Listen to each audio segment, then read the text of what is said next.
Subhanallah. Ya, makhluk manusiawi. Cuman bagaimana kita menempatkan cemburu itu dalam batas yang wajar. Oh, oke. Tetap cemburu tapi ada tips kontrolnya. Ada batasan-batasannya. Pantas nggak kalau ini dicemburi? Ini kayak malahnya seperti ini kayaknya logika nggak masuk akal nggak? Luar biasa, sama dengan Susi juga gitu. Susi itu kalau cemburunya kalau duitnya tak habisin itu. Biasanya cemburunya gara-gara apa ini Mbak? Monggo Mbak Bibi.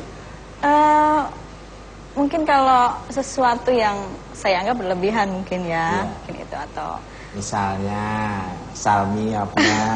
Misalnya salminya. Ya udah deh itu aja deh.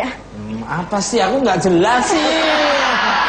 Tolong dijelaskan. Cemburunya kalau aja deket sama Mas Tukul justru. Tak tahu juga akhirnya ya. Kalau sama perempuan. Tawan juga sih. Ternyata kita ada skandal. Ya, memang ya, kita punya skandal jepit. Siapa sih ngasih ketahu siapa sih? Udah, ntar jadi doa beneran lagi. Jangan kebablasan deh. Ih, najis deh. Balik ke lab. Masih untuk Nyonya Uci. Punya suami seorang ustadz pernah nggak membuat Mbak Pipi merasa beban karena juga harus terlihat sempurna dan harus bisa menjadi panutan banyak orang? Monggo. Kalau jujur, iya ya, karena dulu kan saya juga tidak seperti ini. Kita berdua dari nol ya, Abi ya. Ya. Dan iya, nggak mungkin lahir langsung jadi ustadz. Jadi orok dulu. Ya pastinya. Beda sama ini. Dulu ini jantung pisang ya. Jantung pisang terus dikasih mantra, dibakari kemenyan terus keluar ini. puasa nggak boleh, lebaran nggak boleh. Enggak, ini contoh saja. Nggak boleh dosa. Sebetulnya sayang kita. Ini kan hanya just Ya, kidding. ini bahasa keakraban. Iya. Saking deketnya begitu. Iya. Sekali lagi coba.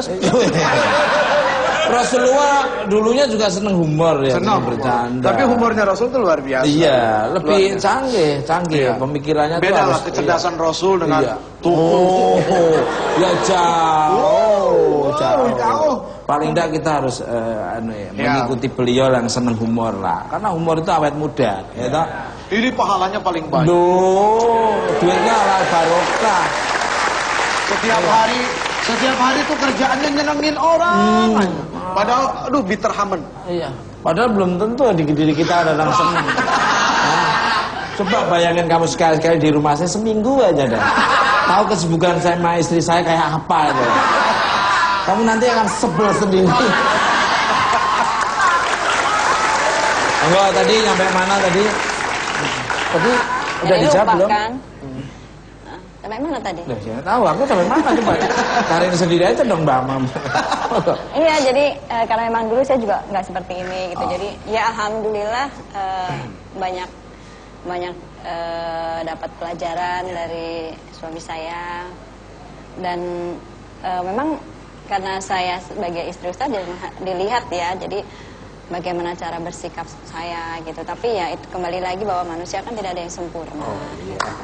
Jadi saya juga masih banyak belajar gitu. Megang-megangin sini ya.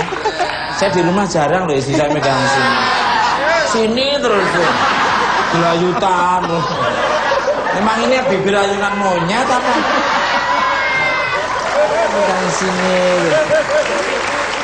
Ada anak iri loh, saya kepengen seperti itu loh ya. Ada anak nggak tahan kaki. Kembali ke lab. Untuk Uci, bagi-bagi dong tipsnya agar istri betah dan nggak curigaan sama suami yang sibuk bekerja kayak saya ini, monggo. Ya. Ya terus terang aja kalau bicara jujur lebih mudah untuk berteori daripada praktek. Betul. Tetap kita ini manusia yang punya hati yang bisa luka, hati yang bisa sedih, hati yang bisa bahagia. Apalagi ketika kita merasa diri kita beriman, pasti selalu Allah akan uji. Apakah engkau merasa diri kamu beriman, kata Allah, kalau engkau belum diuji oleh Allah Subhanahu wa Ta'ala? Saya hanya berpikir bahwa dulu dengan yang sekarang tidak ada bedanya. Sekarang ini kita hanya masuk dalam babak ujian yang baru. Kalau dulu dalam kondisi yang nggak punya apa-apa, mau gimana-gimana susah. Terus tiba-tiba sekarang penuh dengan kemudahan dan segala macam. Nah, ini yang perlu diwaspadai. Kenapa? Karena begitu banyak orang yang bisa keluar ketika diuji dengan kesulitan. Tapi jarang sekali ada orang bisa lulus ketika diuji dengan kesenangan. Really? Nah, ini yang harus hati-hati sekarang. Is well. Exactly. Balik ke laptop. Pemirsa, apa-apa pemirsa sebenarnya.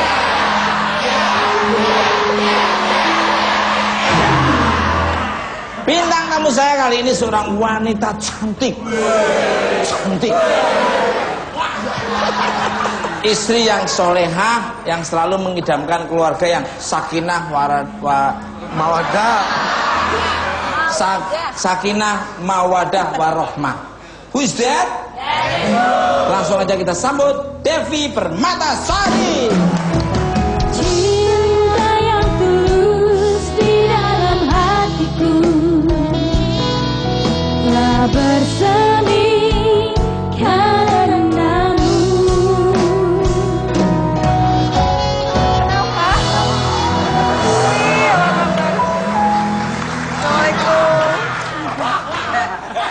Boleh duduk? Hah? Boleh nggak duduk? Boleh. Oh, boleh. Kenapa gitu ngeliatinnya Senang sekarang? terpukau. Terpukau, terpesona. Kalau bahasa Belandanya, track luck-nya itu luar biasa. Tapi Uja subhanallah, dulu aku bintang tamu di Bukan Empat Mata. Kalau aku datang suka dicolek gitu. Sekarang semenjak menggunakan pakaian muslimah, lihat tuh, sopan banget kan?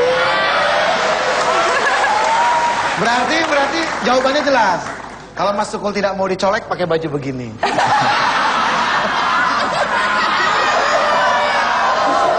Nanti malah saya mirip Saskia Meka. Kasihan Saskia Meka ada saingannya. Kembali ke lab. Selamat malam Mbak Devi Permatasari, apa kabar? Makin manis saja dengan jilbabnya. Alhamdulillahirabbil alamin. Iya.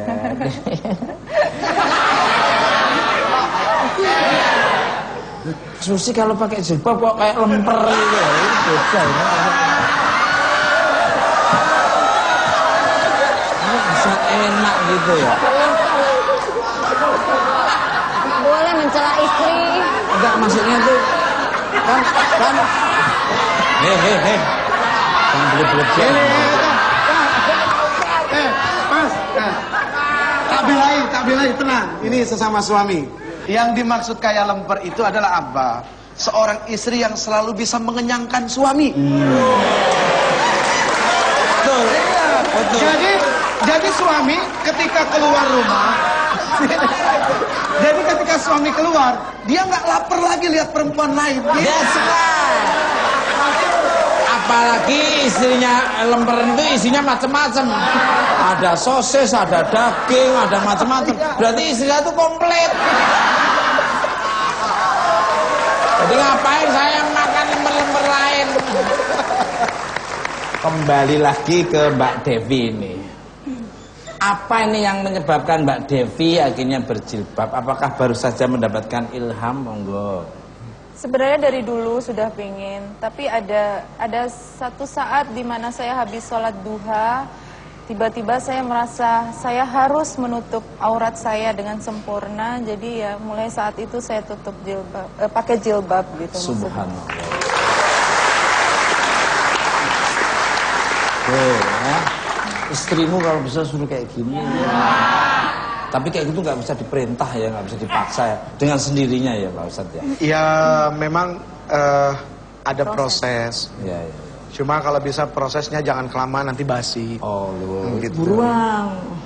Ngomong belum dipanggil sama yang kuasa loh. Ah benar, nggak ada yang tahu. Nanti kalau kamu udah dipanggil sama yang kuasa malah dipakai jilbabnya pakai mori kan. Kan kafan. Kalau Mbak Suci sejak kapan berjilbab Mas? Dan karena apa?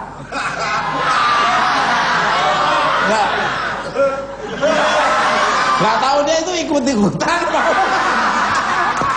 Nggak ya. Kalau orang Padang kan religinya kuat, dia memang sudah dari dulu. Tapi baru-baru aja waktu umroh pertama umroh, habis umroh terus alhamdulillah dapat titipan rezeki dari Allah Subhanahu Wa Taala, langsung haji. Habis pulang haji itu langsung ditutupin semua.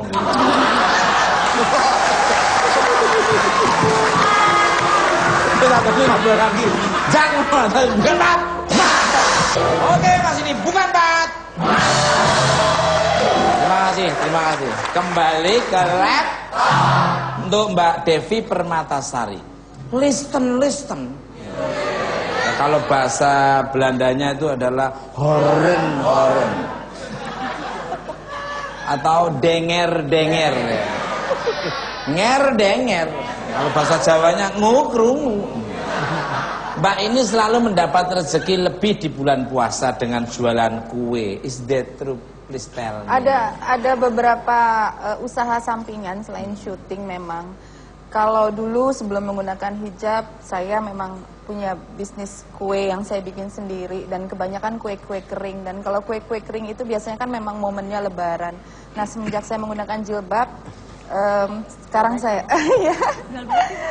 punya usaha baju-baju muslim beserta dengan aksesorisnya gitu. Awalnya sih karena suka pakai baju muslim yang bagus-bagus biar kelihatan nggak kayak lemper.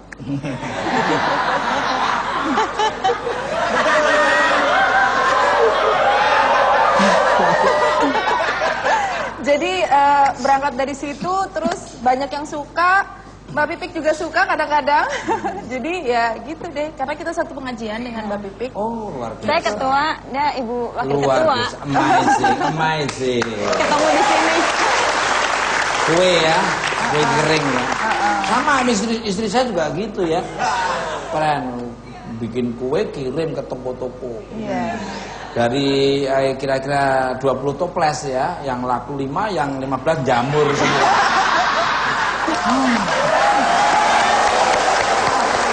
Silakan dari Mbak Devi dulu nih ya. Untuk all my guests, godaan terbesar apa nih yang kalian rasakan di bulan Ramadan ini? Menahan emosi atau apa ini? Monggo. Menahan amarah, emosi terutama ke anak ya.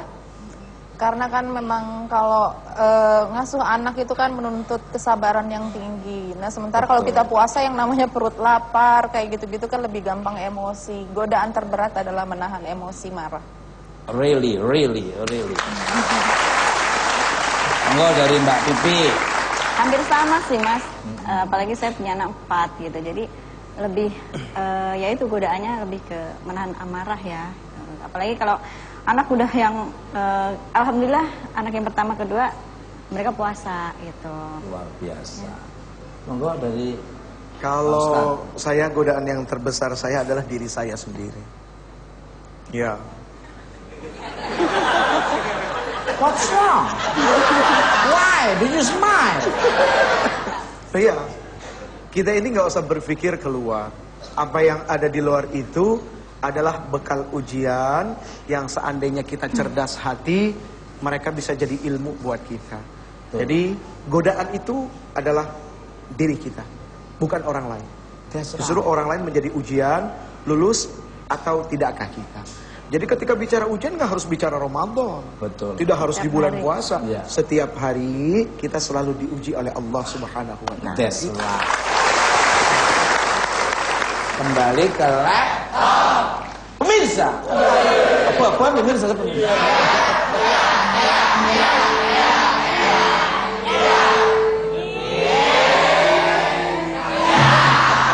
Tidak hanya pasangan Ustadz Jeffrey dan Pipi yang hadir malam ini. Karena bintang tamu saya selanjutnya ada sepasang suami istri yang romantis dan harmonis. With that, langsung aja kita sambut Afi Basalamah dan Ramzi.